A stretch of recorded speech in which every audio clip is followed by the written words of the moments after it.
Loan लेने वालों को लेकर इस वक्त की बड़ी खबर सामने आ रही है। ब्याज तय करने का तरीका बदल सकता है क्योंकि आरबीआई ने ब्याज को लेकर एक बड़ा प्रस्ताव दिया है।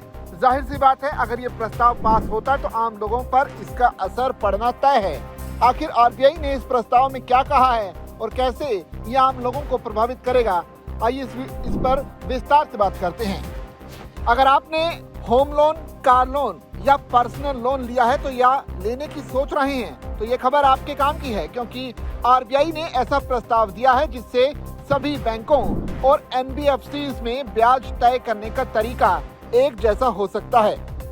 लोन लेने वाले करोड़ों लोगों के लिए आरबीआई ने ये बड़ा प्रस्ताव दिया है। आरबीआई चाहता है कि देश के सभी bank, non banking financial company यानी कि एनबीएफसी और दूसरे वित्तीय संस्थान लोन पर ब्याज दर तय करने के लिए एक जैसे नियम अपनाएं। इसका मकसद ग्राहकों को ज्यादा ट्रांसपेरेंसी यानी कि पारदर्शिता देना और लोन की प्रक्रिया को आसान बनाना है। फिलहाल अलग अलग संस्थानों में ब्याज तय करने के लिए नियम अलग अलग हैं।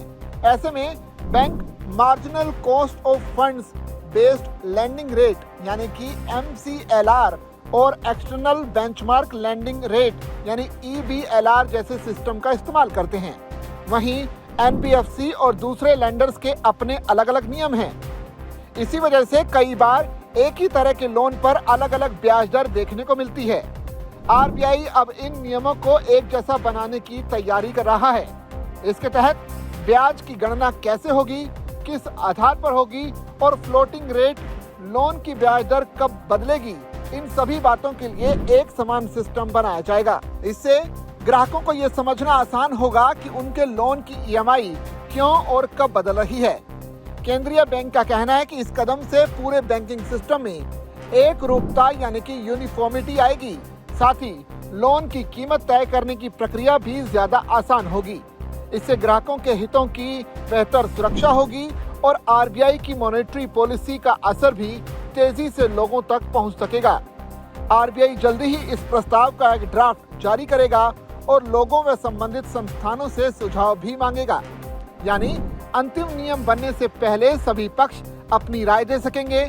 ग्रांट थॉर्टनल भारत के फाइनेंशियल एक्सपर्ट विवेक अय्यर का कहना है कि ये कदम पूरे लेंडिंग सिस्टम को ज्यादा पारदर्शी और भरोसेमंद बनाएगा। वहीं रिसर्जेंट इंडिया लिमिटेड के मैनेजिंग डायरेक्टर ज्योति प्रकाश गाडिया के मुताबिक ब्याज दरों से जुड़े नियमों की समीक्षा देश की वित्तीय व्यवस्था को और मजबूत करेगी और लंबे समय में आर्थिक विकास को भी मदद मिलेगी। ये प्रस्ताव ऐसे समय में आया है जब आरबीआई लगातार बैंकिंग नियमों को आसान और पारदर्शी बनाने का काम कर रहा है। हाल ही में केंद्रीय बैंक ने डिपॉजिट इंटरेस्ट रेट से जुड़े नियमों में भी बदलाव किया था ताकि ग्राहकों को ज्यादा स्पष्ट और निष्पक्ष व्यवस्था मिल सके। अगर ये प्रस्ताव लागू होता है तो भविष्य में बैंक या एनबीएफसी से लोन लेने वाले ग्राहकों के लिए ब्याज दरों को समझना आसान होगा। साथ ही अलग अलग संस्थानों के बीच तुलना करना भी पहले से ज्यादा आसान हो जाएगा। इससे लोन लेने वालों को और बेहतर फैसला लेने में मदद मिलेगी।